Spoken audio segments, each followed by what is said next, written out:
Most people believe heart problems are loud events, something sudden, something obvious. But after 60, the real danger is quieter than that. It doesn't announce itself. It builds, slowly, silently, while you sleep. And what most people never realize is this: the habits you follow in the last few hours of your day can influence what your heart goes through all night long. Tonight, I'm going to walk you through 5 evening habits that can quietly put extra strain on your heart after 60. These are not extreme. They are not rare. They are everyday routines that many people follow without thinking. But by the end of this, you'll understand exactly how to adjust your night so your body can actually rest instead of struggle.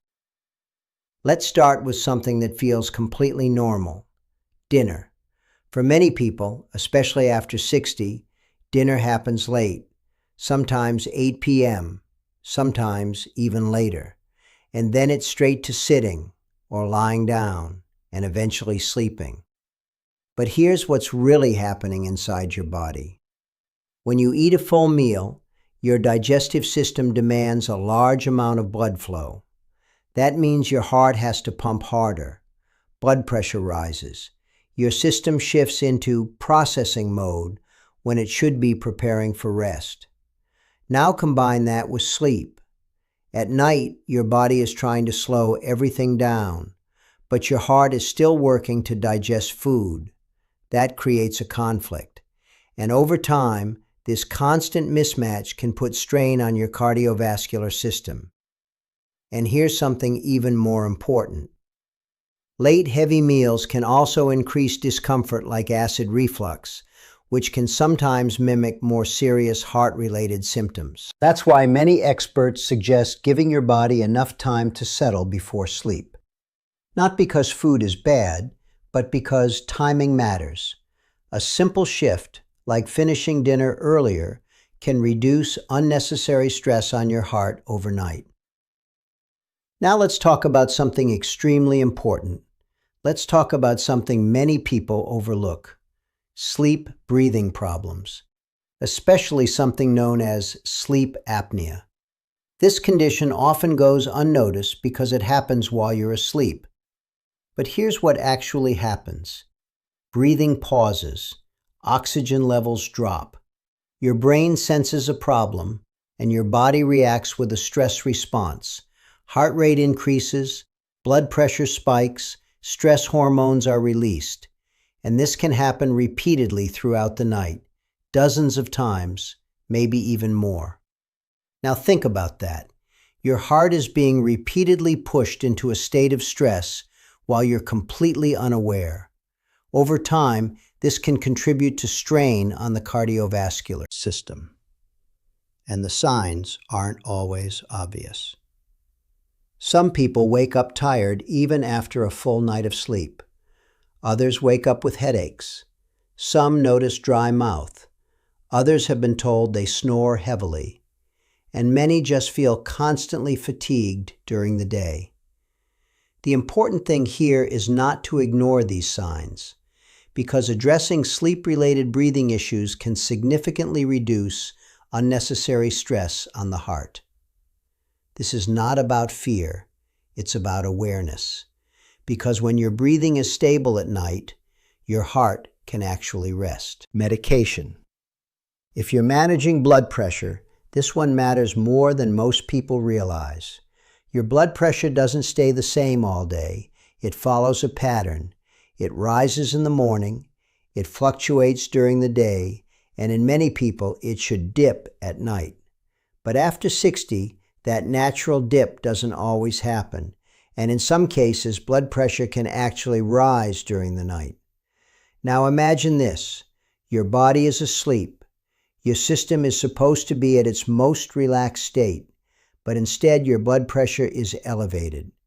That puts extra pressure on your arteries during a time when your body is least prepared to handle it. This is where medication timing becomes critical. If medication is taken in the morning only, it may not provide enough coverage during the night, and that leaves a gap, right during the most vulnerable hours.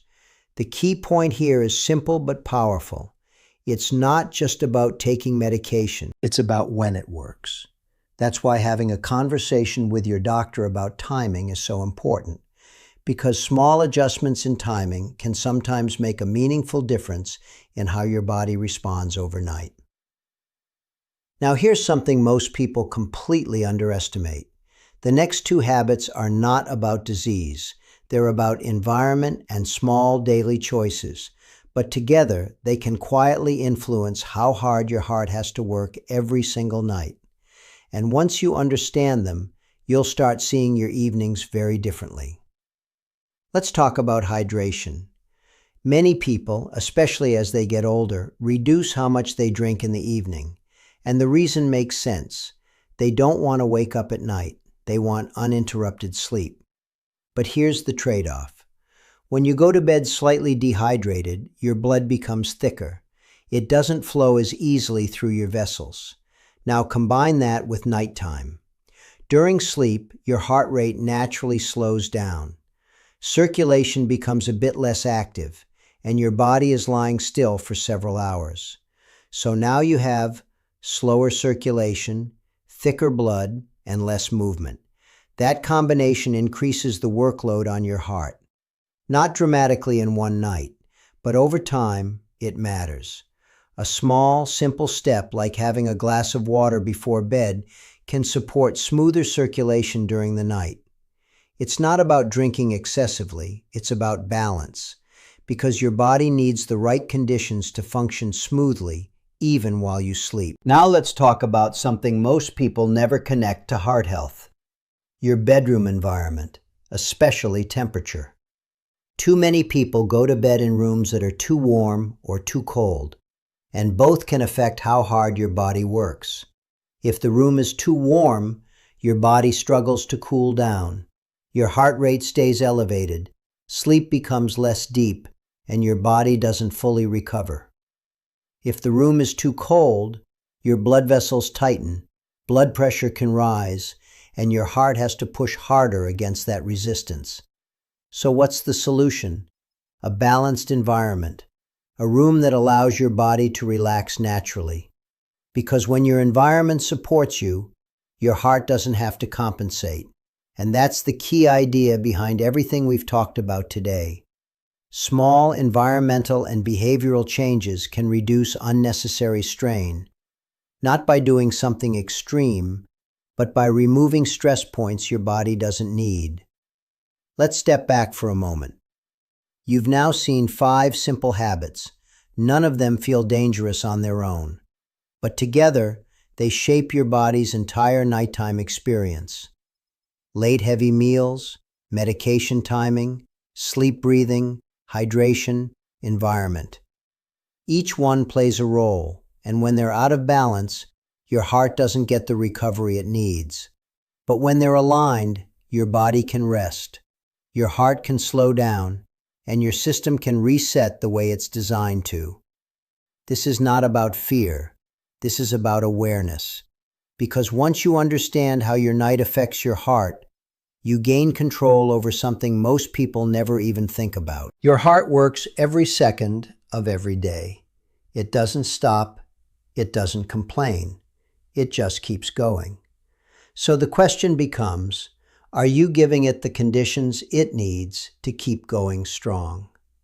Because sometimes the most powerful changes are the ones you make at night.